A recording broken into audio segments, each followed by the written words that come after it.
आगे चलने के बाद वो गिर जाएंगे।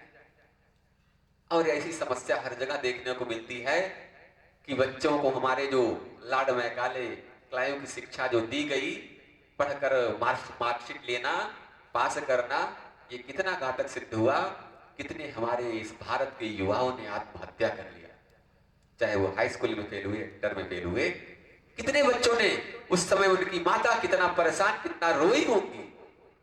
एक बार सोचिए तनिक सा उनके लिए कि वो फेल होने के बाद अपने आप को देखना तक पसंद नहीं करते, अपने आत्महत्या कर लेते हैं, अपने शरीर का परित्याग कर देते हैं। ये विडंबना कैसी है हमारे देश की शिक्षा नीति की? ऐसा कभी नहीं होना चाहिए। असफलता ही सफलता की पहली सीढ़ी है, डॉक्टर कलाम साहब ने कहा। जब तक हम असफल नहीं होंगे, आप जीवन में कभी सफल नहीं हो सकते हैं, ध्यान रखिएगा। अगर आप फेल हो गए हैं तो समझिए कि आप सफलता की एक सीढ़ी प्राप्त कर चुके। इसलिए डरिए मत कभी। और इस शिक्षा नीति को जल्दी, ये प्रकृति से मैंने आशीर्वाद के रूप में मांगा है कि हे प्रभु, हमारे इस भारत देश के युवाओं को रिसर्च और अनुसंधान में इतना निपुण कर दीजिएगा कि इस मैकाले नीति की शिक्षा को इनके अंदर से निकाल के फेंक दीजिएगा। हमारे देश का हर युवा, इस भारत का हर बच्चा एक नैसर्गिक प्रतिभा वाला है। वो जीवन में अपने आदर्शों को लेकर विश्व को शिक्षा देने जाएगा। ये हमारी प्रकृति से विनती है। टीचर विद इन यू, आपके अंदर बहुत बड़ा टीचर छिपा हुआ है, उसे समझना है। वो टीचर ये है, वो आपकी ज्ञानेंद्रियां, आपकी आंखें आपको शिक्षा देती है, आपका सांस लेना नाक से वो आपको शिक्षा देती है, कान से सुनना वो आपको शिक्षा देती है, जब आप किसी को स्पर्श करते हैं ठंडा गरम, या किसी को बैड या गुड टच करते हैं, वो आपको शिक्षा देती है। इस शिक्षा से बहुत कुछ सीखना है। अगर हम अच्छी चीजों को देखते हैं अपनी आंखों से, तो हमारे आंखों में, हमारे मन में एक अच्छा संदेश देती है। अगर कोई एक अच्छी तस्वीर आपके सामने आती है, तो जो आपका मन होता है, अंतर मन, जो अवचेतन मन होता है, इतना खुश हो जाता है। एक सोचिए कि एक गुलाब का फूल जब आपके सामने आता है, मन कितना प्रसन्नचित हो जाता है। उससे आप शिक्षा लीजिए। केवल मन ही पुष्प मत करिए, वो आपको पुष्प शिक्षा दे रहा है कि सुंदरता जो आप हमारे इस द्रव्य के प्रति, हमारे इस पदार्थ के प्रति दिखा रहे हैं, वो तो आपके अंदर छिपी हुई है। उसको समझो, वो आपके अंदर है। अगर आपके मन के अंदर, यदि आपके मन के अंदर वो सुंदरता नहीं होती, तो शायद मेरे सुगंध को आप महसूस न करते। उसके मन की, आपके मन की सुंदरता से वह फूल सुगंधित होता है। ये बहुत बड़ा संदेश दे रहा है आपको, इसको समझना होगा। ब्रह्मांड की सारी शक्तियां पहले से हमारी हैं। वो हम ही हैं जो अपनी आंखों पर हाथ रख लेते हैं और फिर रोते हैं कि कितना बेकार है। समझिए इस बात को। स्वामी विवेकानंद कह रहे हैं, इस ब्रह्मांड की, पूरा ब्रह्मांड, इस ब्रह्मांड की सारी शक्तियां पहले से ही हमारी हैं। यानी अपने आप के अंदर, जो आपके अंदर जो ध्यान है, जो मेडिटेशन की जो पावर है, प्रतिदिन सूक्ष्म क्रिया से आपकी जो पांचों ज्ञानेंद्रियां इतनी एक्टिवेट हो जाती, इतनी एक्टिव हो जाती हैं, उससे जब आप ध्यान करते हो तो अपने इस ब्रह्मांड से, या मस्तिष्क आपका ब्रह्मांड ही है, जब इससे आप कनेक्ट हो जाते हो। और नासा कहता है कि जैसे जब ओम की चैंटिंग शुरुआत करते हो, तो ओम शब्द ब्रह्मांड की सारी शक्तियों को आपकी मदद करने में लगा देता है। यह भाव आपको समझना होगा कि सारी शक्तियां, सारा प्रकृति, सारा ब्रह्मांड हमारा है। आप मांगिए तो ईश्वर से, आपका भाव अच्छा होना चाहिए। एक अच्छे भाव से जब भी मांगेंगे, जो भी मांगेंगे, आज आप सभी लोग देख रहे होंगे कि आपके सामने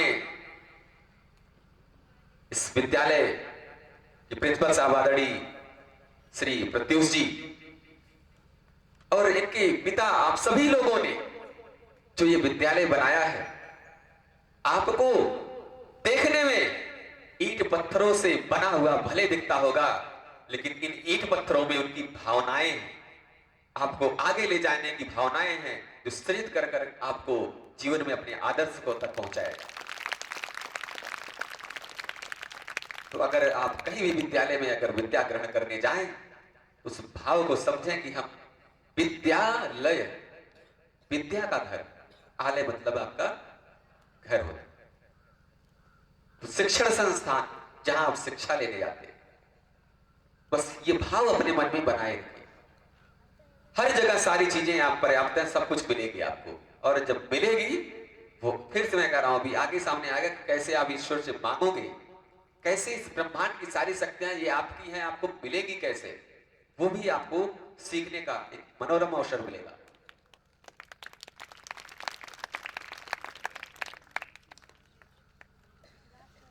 कैमरा वाले, टीचर इन योर कॉन्शियस, इसको ध्यान से समझिए। जो आपका चेतन मन है, जो आपका चेतन मन है, जो तर्क करता है, कहीं भी कोई काम आता भी, जैसे कोई बच्चा है पूछता है कि सर ये कैसे होगा, वो कैसे होगा, आखिर ऐसा ये क्यों हुआ, कैसे हुआ, इसके होने का रीजन क्या है, ये आपका चेतन मन करता है, कॉन्शियस माइंड। अब इस चेतन मन को समझना है, ये आपको कौन सी शिक्षा देता है। ध्यान से समझिए कि जब आप पैदल चलते रहते हैं तो देखते हैं कि अचानक अगर एक गड्ढा आ गया तो आप क्या करते हैं, कौन बताएगा, चलिए आप बताइए पीछे। यस, हाँ आपके आगे, अब सब लोग पीछे देखने लगे। आपका क्या नाम बेटा, आपके तीसरे कौन है, आपके तीसरा, आपके लिए 2 और 3 कौन है, आप बताओ, आपके आगे वाला। यस, खड़े हो जाओ। कोई अगर गड्ढा आता है तो आपका क्या मन करता है, क्या करेंगे आप, क्या करेंगे, दूसरे रास्ते से चले जाएंगे। यानी बच्चे का कहना है कि अगर चलते हैं और रास्ते में कोई गड्ढा आया तो गड्ढे में गिरेंगे नहीं हम, और दूसरा रास्ता अपना लेंगे, बैठ जाओ, बैठ जाओ। सोचिए कि आप आंख से देखते रहते हैं और जैसे ही गड्ढा आता है आपका तुरंत कॉन्शियस माइंड ये संदेश देता है कि नहीं, गड्ढे में नहीं गिरना है, हमें दूसरे रास्ते से जाना है, या गड्ढे को छलांग लाकर कूद जाना है, यानी गड्ढे में गिरना नहीं। ये आपका चेतन मन तर्क करके तुरंत आपको अंदेशा देता है। अगर आप ड्राइव करते रहते हैं, तुरंत आपके आसपास कोई गाड़ी या कुछ भी आता है तो आप अपने चेतन मन से चलते हैं। अब ध्यान से समझिएगा कि अपने चेतन मन से आप ड्राइव करते हैं, अपने चेतन मन से हमेशा चलते हैं, देखते हैं आंखों से, तर्क करते रहते हैं हमेशा। तो ये आपको शिक्षा देता है कि समझिए कि नहीं, किसी भी तरह से हमें किसी गलत कार्य में नहीं संलग्न होना है। वो गड्ढा है हमारे लिए, वो अंधकार है, हमें गिरना नहीं है किसी खाई में। अपने आप से तर्क करिए कि कौन सा कार्य अच्छा है, कौन सा बुरा है, हमें कहां तक ले जाएगा, ये हमारा भला करेगा, हमारा बुरा करेगा, ये आपका चेतन मन आपको सिखाता है। तो ये लर्निंग के जो 5 टीचर हैं वो आप अच्छे तरीके से समझिए, और ध्यान रहे, इस बात को नोट कर लीजिए कि जब किसी दिन जब आपके सामने कोई समस्या न आए तो आप सुनिश्चित हो सकते हैं कि आप गलत रास्ते पर चल रहे हैं। अब आप इस भाव को समझिए, इसका मतलब समझिए कि जीवन में जहां आपको कठिनाई दिखती है, जहां लगता है कि ये बच्चा सीख नहीं पाएगा, बच्चे के ऊपर हम और प्रिंसिपल साहब और बहुत सारे टीचर्स बहुत काम किए हैं, इसके बावजूद भी इसमें ग्रोथ नहीं हो रही है, तो आप समझ जाइए कि वह बच्चा ग्रोथ कर रहा है। आप समझिए उसको, उस भाव को समझिए। यानी अगर वो नहीं समझ रहा है तो समझिए वो समझ रहा है, आप सही रास्ते पर हैं। इस भाव को आपको समझना होगा। और कठिनाई जब आपके रास्ते में आ जाए कि हाँ समझ में नहीं आ रहा कुछ चीजें, तब आप समझिए कि आप चैतन्य हैं, आप अच्छे रास्ते पर चल रहे हैं और सीखने में लगे। सूक्ष्म क्रिया करते वक्त कितने लोगों को कष्ट हुआ, दर्द हुआ शरीर में, एक बार हाथ उठाइए। लगभग 90%, 100% लोगों को बहुत बढ़िया, शानदार, क्लैप फॉर हिम।